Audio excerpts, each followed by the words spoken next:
Now, tonight's guest in the Honky Tonk Time Machine is a guy who's coming to perform for us at the SEMO District Fair on September 14th, and we are excited to have him. Joining us now on the Anthony Service Company phone line is Casey Donahew. Casey, thanks for coming on the show. What's going on?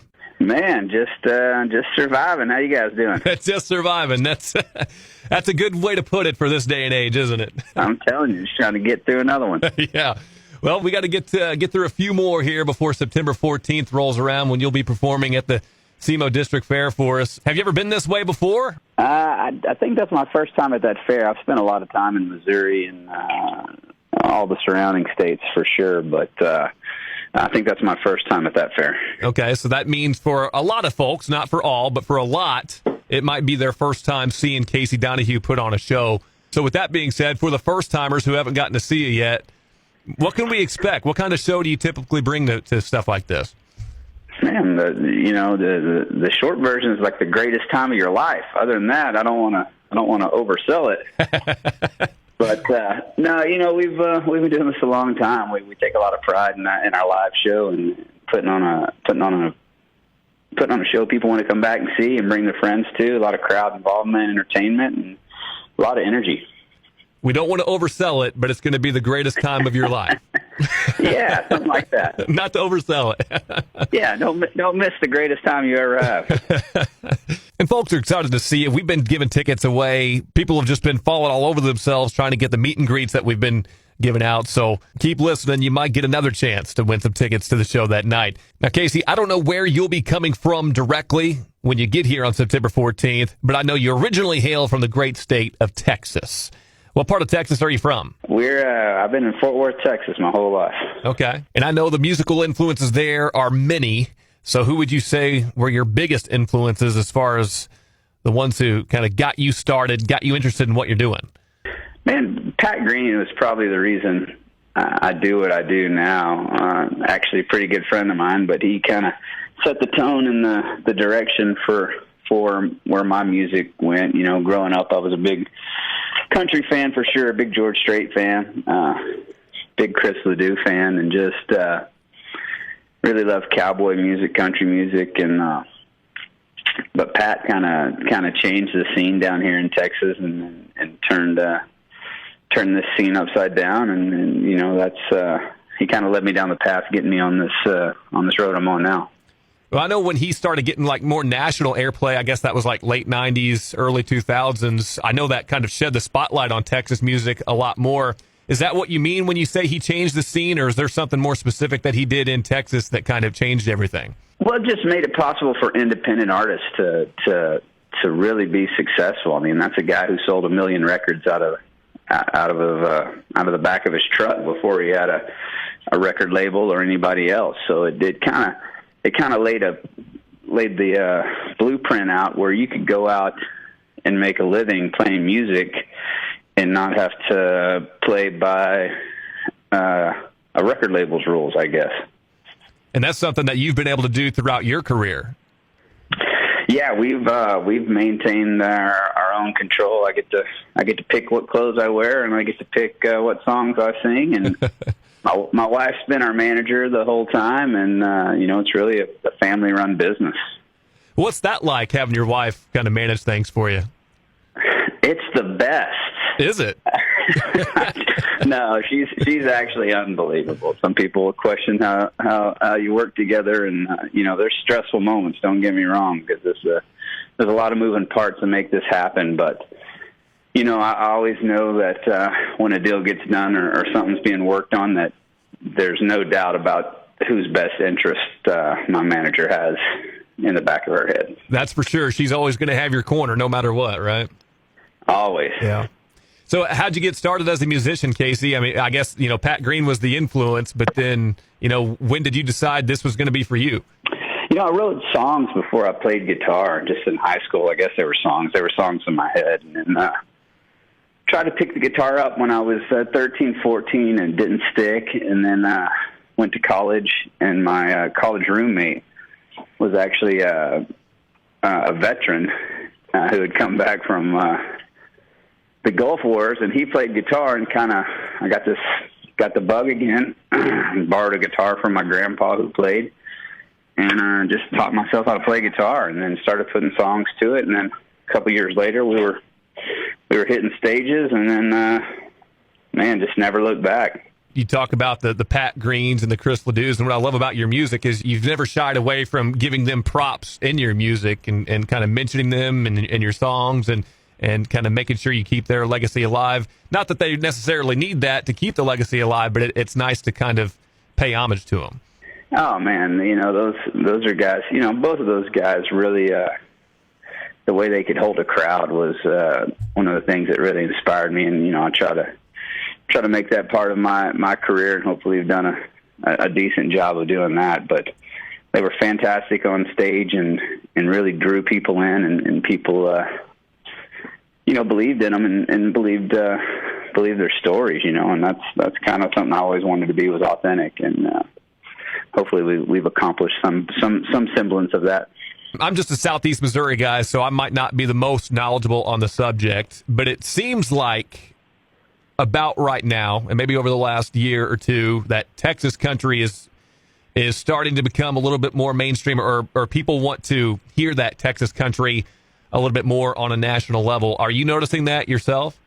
Yeah, I think it's been trending that way for a while now, and we've had guys break out. I mean, you got the Parker McCullums of the world who are, he's a superstar, from Texas. So you got Cody Johnson and these guys that have came from Texas and this Texas scene, and now, making waves nationally. So it's all been one big groundswell for I'd say the last 10 years, I think. I think it's important to have at least one big name out of Texas on the national country scene, whether, over the years, whether it's been Waylon Jennings, George Strait, Willie Nelson. Now we got Cody Johnson, like you said. I think it's important to have that Texas representation because it seems like now it's Texas that's really keeping that traditional sound alive. If not for Texas, we might not have that at this point. It's in country music. It's a tricky thing these days. I'm not sure you can define it anymore. So no. I try to make music that I like, and music that I've been lucky. I sing and write most of our songs, and I do stuff that I like, and I've been fortunate for almost 20 years now that I found some other people that like it too. Well, you mentioned Parker. I'd say he's kind of broken out at this point. Any other Texas singers on your mind that might be on the verge of a national breakout? Anybody that comes to mind for you? I'm pretty good buddies with Co Wetzel. Yeah. He's out there on his own spaceship, but he's definitely a rock star. There's no doubt about that. Funny you bring him up. He was just here at the Sykeston JC Boot Heel Rodeo, part of a stellar lineup, and he was definitely the most anticipated of the week. So I'd say that's a good choice. You talked about kind of writing music. Correct me if I'm wrong, but you write most of your own material, don't you? I'd say through the years, probably 90% or better 90% of the 130-something songs we've recorded. And like any other songwriter I've talked to, I'm sure you're no different, just drawing inspiration for those songs on your experiences in everyday life. Yeah, just everyday life. I'm always making notes, always ideas, and it gets tougher as you go, for sure. You try not to repeat yourself too much, but just living my life and trying to find those little lines in life that create songs. That being said, the single that we're playing right now of yours, which I love, by the way, Telling on My Heart, was written by a couple of other guys, big names, Kip Moore and David Lee Murphy. That is correct. That's one of those ones I did not write. Me and Kip wrote a bunch of songs for this new record, and he had this song, and he originally wrote it like in 2012, and it was going to be his first single, and somehow it just kind of got shelved, and he wanted me to record it. So when Kip asks you to record a song, it's usually a good one. So let's go is what I said. How far does that relationship go back with you and Kip? 5, 6, 7 years probably now. We met at a red carpet event and then just kind of kept in touch, and then played a few shows, and he's one of my favorite guys that's still up there in that Nashville scene, I guess. I don't consider him a Nashville guy at all. He kind of does his own thing. He's kind of like the Bruce Springsteen of country music to me, but great musician, crazy talented guy. you can kind of tell that he does like to do his own thing, and if radio wants to play it, fine. If not, fine. He's just going to kind of keep being him, right? And that's kind of what you have to do. Yeah, it's awesome, man. The way he handles it's fantastic. So he's definitely doing his own thing. The other writer I mentioned, David Lee Murphy, he's one of the best songwriters in Nashville. He could still have a recording career probably if he wanted to, but he seems to be content to just kind of keep pumping them out from a writing standpoint. Have you gotten to meet, talk, work with him at all? No, I haven't, but I would love to. I recorded another one of his songs on my last record, so I'm a big fan. Yeah, we've had him on the show before. He's kind of a local guy for us. He's from right across the river in Herrin, Illinois, and just a really great, down-to-earth dude. So, and he can write a good song, too. No doubt about it. So what was it about Telling on My Heart, then, that jumped out to you and made you want to record it? And I think it's a great story, and just, through the years, I've kind of been more of and I don't have a good reason why, but I've been more of the heartbreak songwriter. Mm-hmm. So kind of struggle.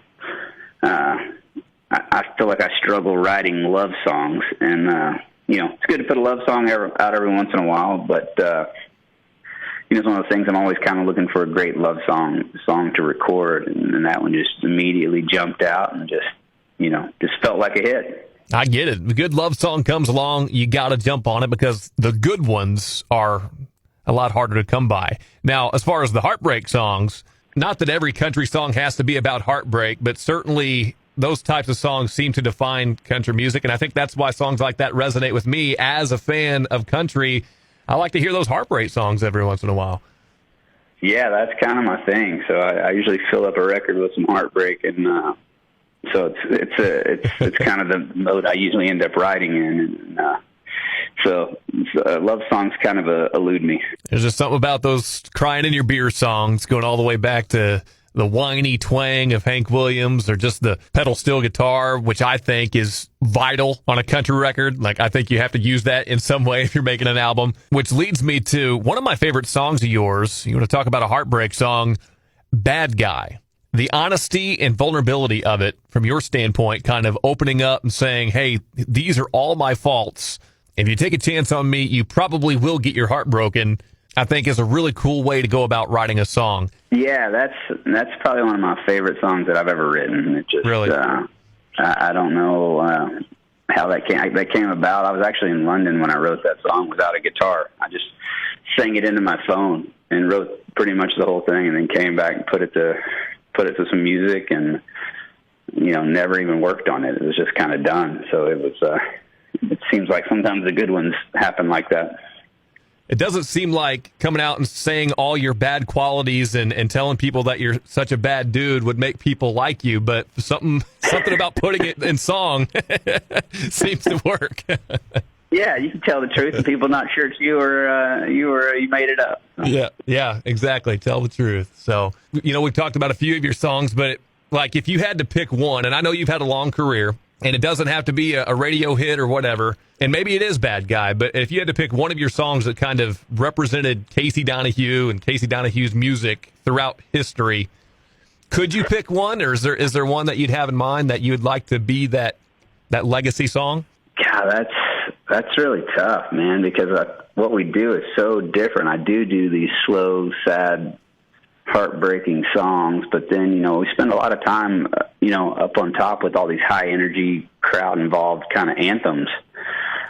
So I'm not sure it'd be I'd probably need two, one on each spectrum, but the song that's driven this thing for, since the beginning is White Trash Story, and it's just, it would probably have to be, that would probably sum up my musical career, I would think. I like it. That's a good choice. And we play it on the show, maybe might be a good time to put the kids in bed, but you picked it, so we're playing it for sure. Tell me about the new project you're working on. Can we expect new music out from you soon? Well, Built Different just came out probably 3 or 4 months ago, so I haven't gotten the studio, but I do have a record pretty much written, I think, and so it's just finding the time to get in there and get a record done. So I would feel like we'll have a record out in 2023 would be my guess, because I got one done and ready to go. At least we'll have some new music out. There's no doubt about that. And Built Different, by the way, which is the title track to your current album out now, is really good. I just listened to that and I enjoyed it quite a bit. It's an anthem about people who love the anthem. So No doubt, no doubt. So the last thing I got for you, Casey, and I'm going to start doing this with all my guests who come on because I just like to get their opinions on things. Give me your Mount Rushmore of country music. That's top 4 artists of all time. Yeah, let's go with George Strait. Okay. Let's go with Merle Haggard. All right.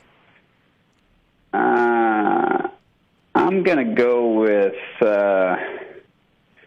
Waylon Jennings, I think, and then I'm gonna put my on the outside edge. I'm gonna go back to some Elvis Presley. So we'll go with that direction. Oh wow! Whether you want to say Elvis was started out country, so I'm gonna throw him in there. I love that actually. Threw me a curveball on that one. You're talking to a pretty big Elvis fan right here. So he actually Love isn't the on new movie. Yeah, it was a good movie. He's not on my Mount Rushmore, but maybe I should put him on there. Yeah, and the greatest of all time. So it's the greatest singer of all time. So you can't keep him off any list. I love your Mount Rushmore. We only differed on 2, but I love it. I had George and Merle on mine as well. So okay.